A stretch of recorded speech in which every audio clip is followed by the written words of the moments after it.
Good afternoon and welcome to Primetime at the Bethel University Library.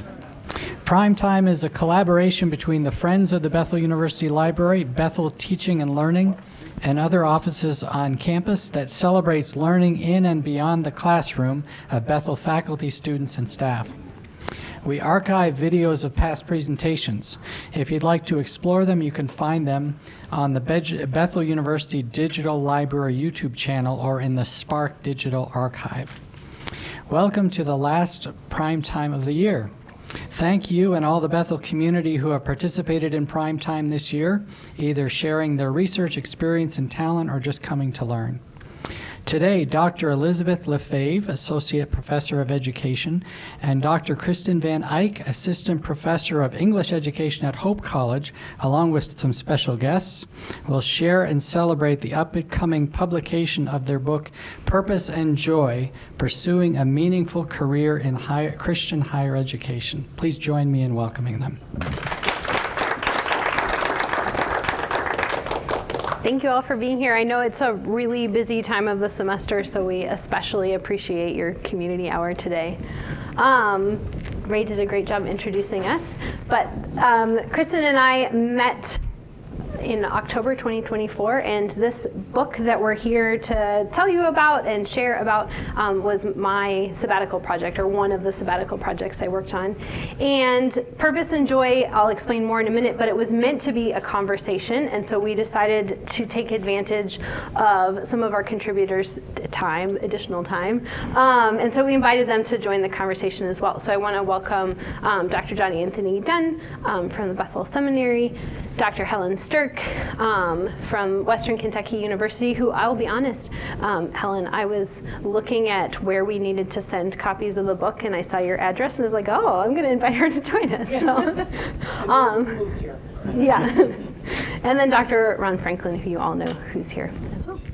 So they're going to share a little bit, but we wanted to tell you about the book and kind of what we learned from the project first.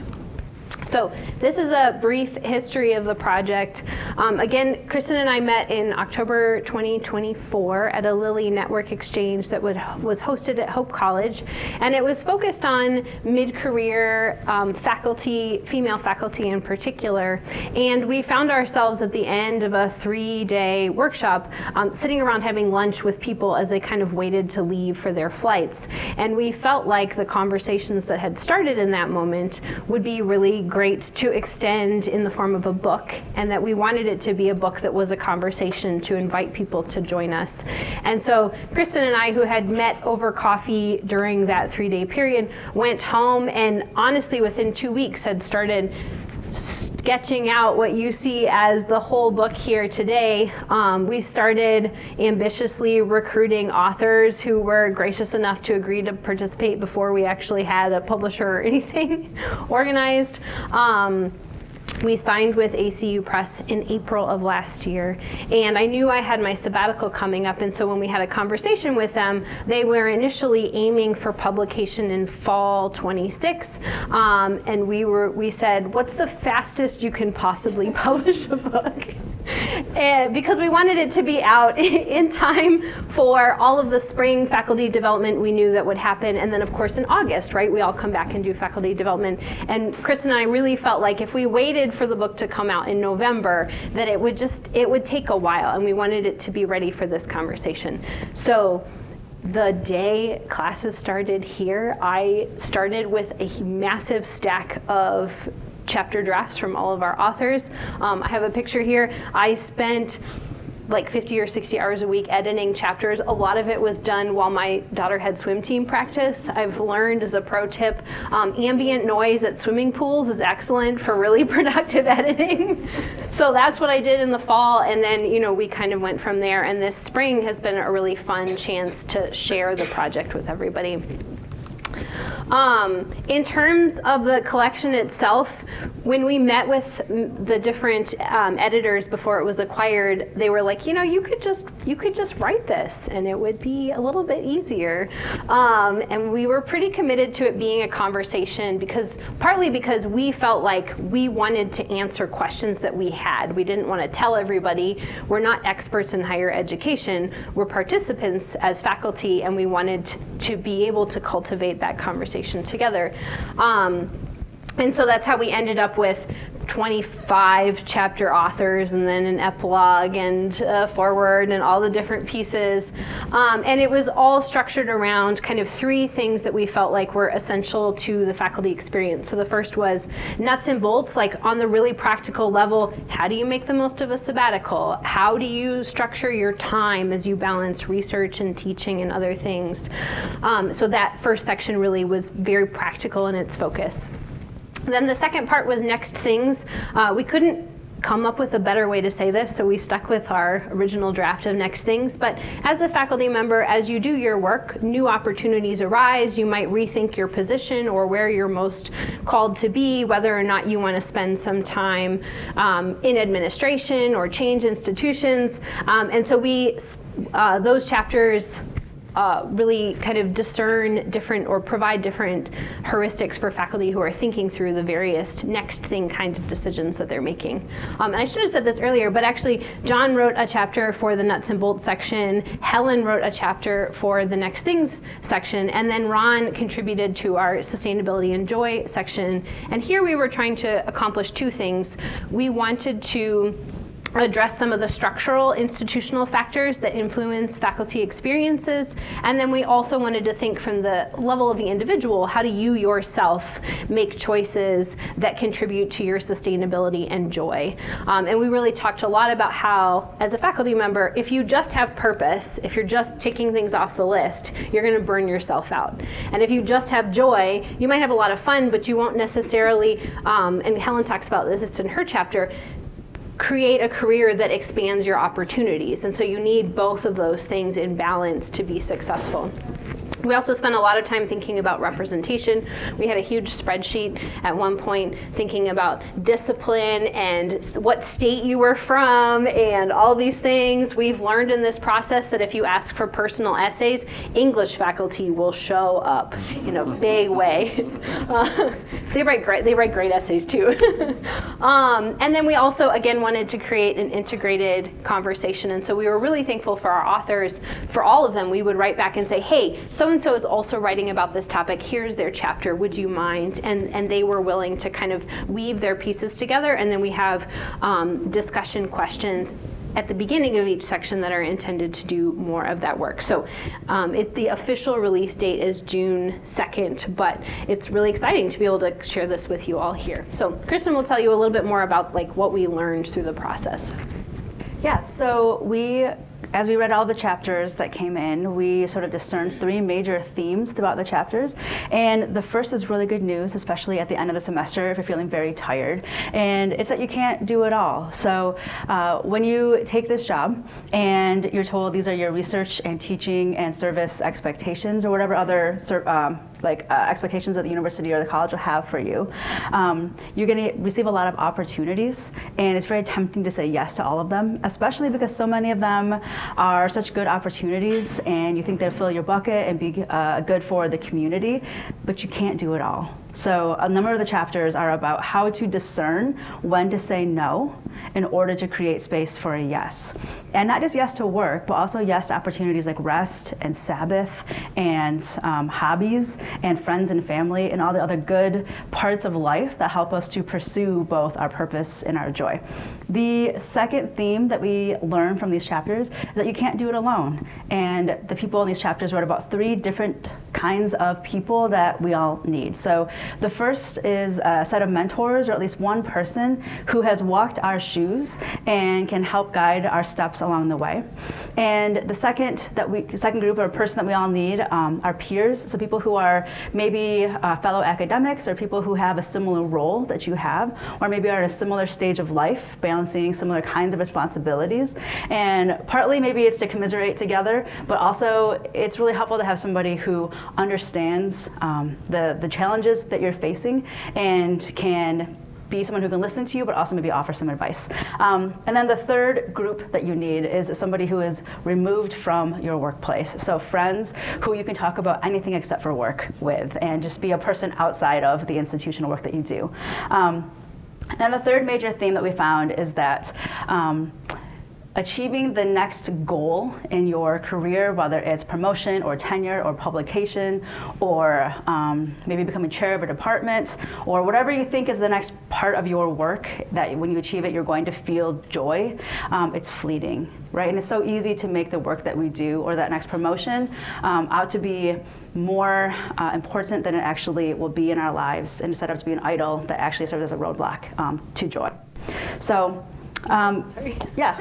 Okay. We have a couple of other themes, one set for newer faculty and then one set for older faculty. So for newer faculty, it's really important to understand how your specific institution balances service, research, and teaching. So at Hope College, where I am, we consider ourselves a teaching-focused institution, and we use that language a lot. And we assign service also pretty heavily to new faculty members. But if you really talk to your provost or your dean and ask, what are the most important benchmarks for me to hit in order to not only meet my tenure and promotion benchmarks, but really to exceed them, it comes down to research. So we say teaching at Hope, but research is very important. So you have to just be willing to have those frank conversations with your dean or your provost to figure out how much time you should be devoting to each of those three areas. The other is to find mentors and friends who can help you to set reasonable expectations and boundaries. So people who recognize when your plate is too full, people who teach maybe similar gen ed courses that you teach, who could supply you with syllabi, people who will help you find the conversations that are happening on your campus that are meaningful and interesting to you. Another note that we found in the book is this idea that good work leads to more work. And as new faculty, you may come having completed some dissertation work, or you're just finishing up some research from your previous institution, and eventually that line of work might run out. If you're at a smaller institution following an R1, you might find that your resources and opportunities are different, and you can feel a little bit lost in the research world. But as long as you continue to pursue meaningful research work and just trust that the work that you do that's a good fit for your current institution's mission and resources, more opportunities will come your way, so you don't have to live in that scarcity mentality.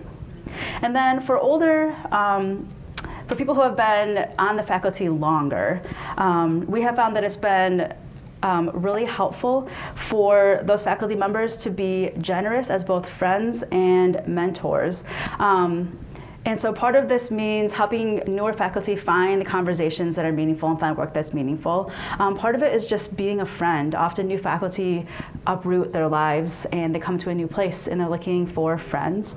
But Beth and I have been so blessed by more senior faculty who have invited us to co-author with them. I mean, we met together initially at this conference because a more senior faculty person invited us there and set us together into a conversation. So that generosity in inviting people to join conversations and to join work is really valuable. And then also we heard across chapters that people who had been at faculty longer wish they had prioritized rest earlier in their careers and have the opportunity then to both name that as a priority and to also model that for newer faculty. All right. So we wanted to also invite the chapter authors. You know, this book, we provided a structure and frame and editing, but their work is really the backbone of what is the contribution of this volume. And so we'd love for each of you to share what compelled you to join this project. Why did you say yes when we talked to you? And then what did you learn by writing your chapter that's kind of helpful for faculty to know? So I don't know, maybe we'll go in order that you appear in the book, if you don't mind going first, John. All right. So I was really excited to be a part of this when I first heard about it, and Beth had mentioned it to me when they were soliciting essays. I was trying to think about, what I might want to say if I were to contribute. And I was thinking about how much of an emphasis at that point I was placing on teaching new content as much as possible whenever I teach. And I was like, I think I'd like to talk about this. And it might sound like maybe straightforward that teaching new content would be a good idea, but when you start out teaching, I think there's this kind of like sage wisdom, which is basically prep your courses, get them out of the way, and then you can focus on your research. And that's, I think it's kind of ubiquitous that's that kind of the way forward. And so I followed that advice, and I did that for a couple of years, and I felt like it wasn't really propelling my research like it sort of ostensibly promised. Instead, I felt like what I was doing was prepping the same material over and over again, because I still had to prep. Even though I had done the prep work, I got to update things, I got to know what I'm going to lecture about before I show up, right? So I felt like I was just kind of stuck in the same material, wasn't actually advancing anything. And I actually completely started to flip this on its head, where because I'm going to spend time prepping anyways, why don't I prep things that I'm researching? And why doesn't that become essentially what my classes are about? Now that sounds like I'm saying let's teach a bunch of electives, and that is what I have been doing, but not exclusively. Because what I also mean is take a core course that's part of the curriculum that you have to teach anyways, and do things like, cut out the center and make the center all about whatever you're currently researching. There's probably creative ways that you could think about doing stuff like that. And I started to make that my move forward. I respond well to external pressure. So when I know I have to show up and like give the lecture, and if it dovetails with like a draft of a chapter or something that I'm working on, then I'm like prepping, I'm killing two birds at once with one stone, right? And I'm making advances on research. And if students are at all part of my target audience, I'm getting the kind of feedback, and I'm putting it in the register that it needs to be, so that I'm actually meeting the target audience for whatever I'm writing. I can get feedback in real time, and so I have completely shifted how I think about this. I don't like the idea of just prep it and set it and forget it. I think instead teach new content as much as you can, whether it's electives or core courses that you just revise like basically each time you teach it. And just as an anecdote, this morning in a session with some Greek students, we were reading together. One of the students asked me what I was up to this summer, and I mentioned, I'm prepping for this new course that I'm teaching. And she said, "That's what I love about your courses. They always feel so fresh and brand new." And I'm like, "That's because they are." And I think what's great about her saying that is they don't perceive it as self-indulgent, right? That you're just kind of doing your own thing and for selfish reasons, but that they respond to that passion, they recognize that this is what you know the most about, and this is what you really want to share with them, as opposed to like the basics about something in your discipline, but specifically what you're working on. And I think they respond well to that, and it serves your research, it motivates them, and I think it's all good. Next, right? Yeah. So my name is Helen Sterk, and I'm here also on behalf of my co-author, Jan Curry. Jan is a graduate of Bethel, and she sends you her greetings and her best wishes. She's currently the president of the American Scientific Affiliation, and I understand Robin is a fellow there, right? Yeah, very good. And had Jan as a mentor. Well, the first question is, what compelled us to say yes to this project? And I would say it was Jan, number one. She's very compelling, as anybody who knows her knows. But both of us have taken mentorship extremely seriously throughout our entire career. And we've mentored each other, we've mentored younger people, we've actually mentored older people. We've just seriously networked within our careers for our benefit and for the benefit of other people as well. And that's something that just matters to us. And what was the second question? Remind me. What did you kind of learn, or what were you thinking about? What themes emerged from your chapter? So our chapter is on choosing to stay or choosing to go, okay? And what we learned is that you need to be ready to go. I mean, I hate to say that, but in today's context, and I hope there's more security here, but in today's higher education context, you need to be ready to go. And what does it take to be ready to go. So a piece of our chapter is how do you work within your early career, your mid-career, your later career, so that you remain attractive to other places. And the bottom line is publication, as you've already kind of heard, but it's not just that kind of raw publish or perish thing. It is having a deep network of friends and people that you have been engaged with and involved with over all of your years, no matter where you've been. They're your grad colleagues. They are colleagues in professional organizations. They are people that you work with and for on book projects. That these are the things that keep an active, vibrant publication life going, as well as having fun. I mean, honestly, purpose and joy, right? We want to be having a good time. And the last part of our chapter talks about push and pull factors, because sometimes the question is, how do you know that you have to leave? Well, my daughter found out pretty clearly because she was a German instructor at University of Alabama, and they go, guess what? No more German. So she knew that was the end of that, and she needed to move on. Now, sometimes it's that, in your face, and you're kind of stuck with that. So you need to be ready. You can't be saying, I'll do my research next year, or maybe in 5 more years, and then 10 more years, I'll have more time to do it. No. Be ready, because that's the coin of the realm, all right? And what I've discovered in my career, and Jan and hers, you can be a Christian and write in full faith about a variety of topics that are interesting in a variety of places, so that you're not only publishing like in Christian sources, but you're publishing broadly, and you're known, that you have a reputation, and you're willing to go out and speak, and you're willing to be somebody who's a resource. All right? Now, this is not a job for a super introvert. I know you're all going, ooh. If you're an extrovert, it works just a little bit better. If you're willing to say yes to stuff and be okay with being a little bit half-assed upon occasion. I mean, I sort of heard that in John ever so slightly, that he was willing to take a leap with new things that he was teaching. But the truth is, nobody, not the best, most published, most amazing human being in your discipline, nobody is whole-assed. Let's face it. We all depend on other people. We all need other people. And we can't do what we do alone. And I think I'm just going to leave it there, and we'll have more conversation if you want to. I think that's the title of our sequel. Whole-assed or half-assed? Nobody is. Nobody is whole-assed. Thank you. Yeah, that's right. My name is Rahn Franklin, and I get to serve as Vice President here of Inclusive Excellence.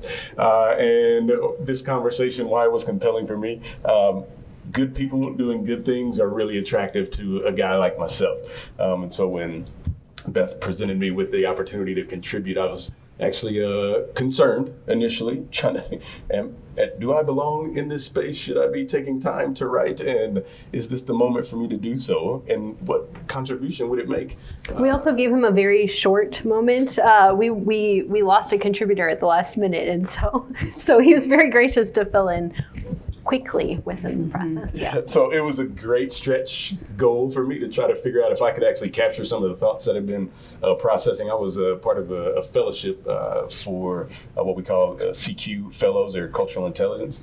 And a challenge that was placed before me in that fellowship was to produce something that would contribute to goodness in the world. And what I was attempting to do was trying to figure out what would it look like for me to take some of the things I have been processing as a result of my dissertation, which focused on the impact of teacher residency programs on the cultural intelligence of educators. And I was trying to figure out what would that look like in higher education, and how does that apply to this work that I get to do here at Bethel. And so then the links started to emerge. And what I realized actually through my own processing and writing was that flourishing faculty create the foundation for others to flourish, especially in higher education. So I'll just give you a quick snapshot of a story. I wouldn't be here if it wasn't for faculty who were well, who could then see some potential in me and encourage me to take kind of the next steps. And so as I even just listen to you all reflect on kind of the ebb and flow of the work, making changes, finding the core, bringing whole or half pieces of yourself into the work. That's a creative, I think, process. And when the environment is such that you can do that, it positively impacts those who you are serving, namely our students. And so there were faculty along my journey who helped me see what I was capable of because of their well-being and flourishing. So then in my role, I'm trying to process alongside our provost, what does it look like to create space or soil that is cultivated in such a way that it inspires the well-being of our faculty because of the impact that they will have on our students and then therefore the world. So the process of writing and reflecting was challenging for me in terms of meeting a deadline, having some pressure, which also gave me a bit of an experience of what it's like to be a faculty member. You have lots of deadlines and pressures that are faced in a number of ways, from your scholarship and your teaching and your service in the role. So I was thankful to contribute, but also felt what I hope for faculty is that you find a place of belonging and that you matter, and then that you do have something to contribute. And that was what really struck me about this process that I was able to take away. And I want to create environments that can actually happen. Thank you. So we appreciate what I hope that you got here is a little taste of what the chapters represent.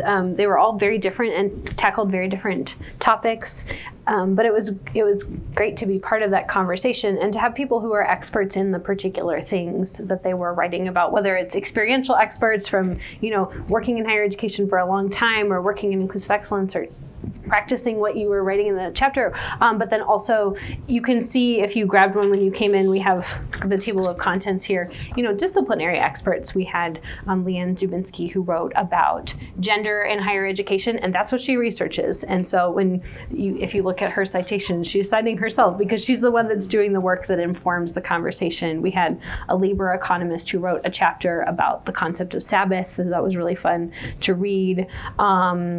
I'm trying to think of a couple others. Ariana Malloy, yep, writing about vocation, and she is highly published in vocation. Mm-hmm. And so it was such a delightful exercise to cultivate this conversation among people who are truly thoughtful about the work that they do it with a great deal of excellence, show up as much as they can. And so, yeah, it's delightful to be at a point to actually get to share all of that work with all of you. So we wanted to continue the theme here, and I know that I've been part of Primetime before, and I know the Bethel audience always has great questions. And so we wanted to it's not our question slide. Did we delete it? I don't know. It's gone now. This says, do you have any questions? Yes, that's what it actually says. We should not have messed with this an hour ago. Oh, and I was supposed to tell you there's a microphone. Mm-hmm. Yes. Well, I have a question that comes naturally from your subtitle. What difference does it make that this is from a Christian perspective? Yeah, that's a good question. I think one of the conversations we had at the very beginning of this project is about how missional language within Christian higher education is particularly strong, and this sense of just do it for the team, just give a little bit more, just whatever that thing is. And so we felt like there was something unique about the way in which Christian higher education expects us to show up, I'm going to borrow Bethel jargon here, as whole and holy persons, right? We're supposed to show up that way, but that demands something of us that's unique to Christian higher education. And there are a lot of similarities, partly because not all, but a lot of Christian schools fit within that small liberal arts kind of category, that we felt like there was something unique about this conversation that we wanted to give space for.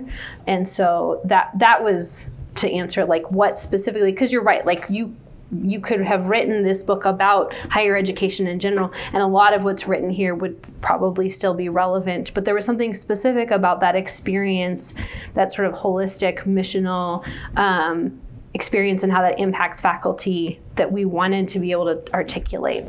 Could I say something about that? Yes. Mm-hmm. Yeah, this kind of question matters to me quite a bit. And I think contextually, within a Christian college or university, if this is where you're teaching, there are strong supports and rewards within the context for service and for teaching over and above what you would normally be expected to do. And there's not very much ongoing, thorough support for research. And what happens is you live out your purpose, you live out your joy in the teaching. I mean, we adore students. I mean, that's why most of us got into this job in the first place. We love teaching, we love mentoring, we love having that kind of influence that you talked about. We love it. However, if we don't develop our own voice, our own message, our own ideas about what matters in the world and put it out to the world, we're not living out a full Christian vocation.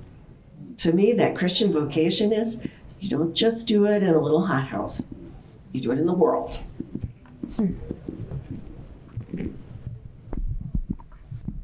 You knew this was coming, Beth.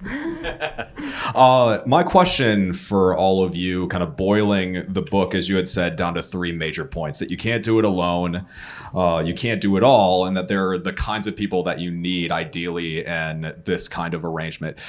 Of those 3, what did you feel like you recognized in yourself as you're researching it? Like, oh, wow, like that's something that I feel like there's room for improvement, or that I'm learning about myself more so. You should tell the story of the invitation we had to decline.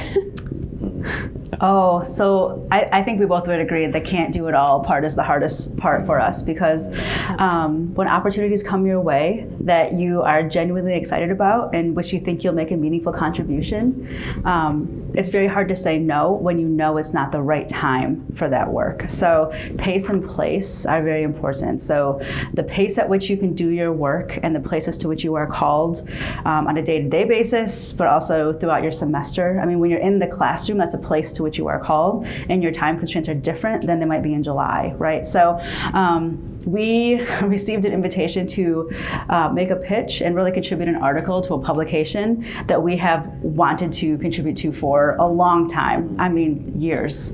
And after we published an article in Christianity Today, it caught the eye of this publication, and one of the editors reached out and asked us to submit a pitch for an article that could be published in their magazine. And gave us 3 weeks. Yes, right, and it had to be, we had to do it right now. Right now. They needed it before June. I think the deadline has already passed. I think so. And neither of us really have time to do this right now. We've got other publications also that we have committed to, and those are also due at the end of this month. And so we scheduled a call, Beth and I, to talk about this. And we were both fully prepared to just do the work, just muscle through and just figure it out, and to write it, work nights to be 10, just get it done.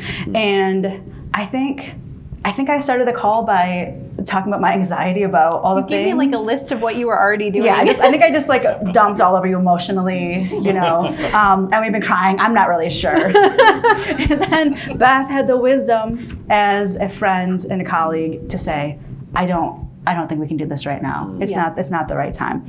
But that's also part of the trust that good work leads to more work. So we're hoping that it's just a deferment, that it's not a no, just a not yet, and that we'll still have that opportunity in the fall if we reach back out to the editor and say this is a better time for us.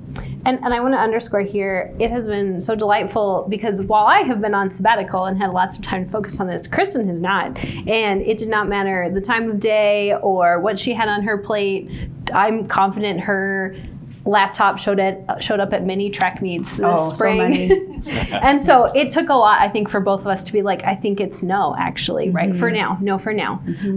We'd still like to publish. Because parents, I mean, we find little pockets of time that work within our family schedule. Yeah, as moms, we have become hyper efficient with our time, but we still have limited time, and there are other things. And I think Kristin was reading a book that she recommended to me. And they talked about like pursuing excellence, and so you know, if you're going to show up in the best way you can, then you can't do everything. It might have been Slow Productivity, is that right, by Cal Newport? Yep. To do fewer things and then to pursue excellence. Can I say just a little quick, super quick? Yeah. So my colleague Jan Curry calls this the no but yes strategy, where you say, no, I can't do that now, but yes, I will do it later. And the thing is, it makes you a scarce commodity. I mean, when you oh yeah, I'll do everything, you're not a scarce commodity. When you go, well, my time is limited and I can work you in a while, they go, oh, well, we better really, make this a good, pitch for this person. So think about those things too. There's a Trust line I yourself. had seen on an Instagram meme. It's a fount of wisdom, that is, and it said, my plate is as full as I would like it to be right now, and I plagiarized that and put it in my email because I think that is really what it is, like that. It's as full as we'd like it to be. We're doing really exciting things, and that learning to do that. I think as faculty, most of us are pretty goal-driven, internally driven people. Like work well to a deadline, and so being willing to be like, yeah, I'm actually busy, is hard. I think about that magazine 5 times a day. So. I hope they'll accept our pitch on the wall. So I think your chapter titles are really great. They're fun and attractive and compelling. And I just wonder, did that just happen by serendipity, or did you guys help guide that process? I have to say, our authors were awesome. I would think in general these belonged to them. They were their chapter titles. I know we mentioned this earlier. Yeah, I don't think I don't think we wrote any of these titles. No. We actually spent quite a bit of time waffling over pursuing a meaningful career or pursuing a productive career. That's what we were stuck on. But I think we were so, if I can use this language, like blessed, like that, like we got an amazing response. I think we had 36 proposals. We whittled it down to 25. People were so gracious. They pretty much everybody met deadlines. They were really kind to us when we sent critical feedback and incorporated it. I think we only made one person grumpy, probably. They were really grumpy though. And so that was. And even like not just the chapter authors, when we contacted people for endorsements, when we contacted people, like just one of the things that was so encouraging to us last September, or even previously the previous spring when we were trying to find a publisher for the book, because the initial publisher we talked to was essentially a no, and we got a couple more no's, was just how encouraging people were about the project. Like it felt very much like it was a conversation others wanted to participate in, and so that we were so thankful for all of the authors who gave us their time this fall and this spring, and yeah.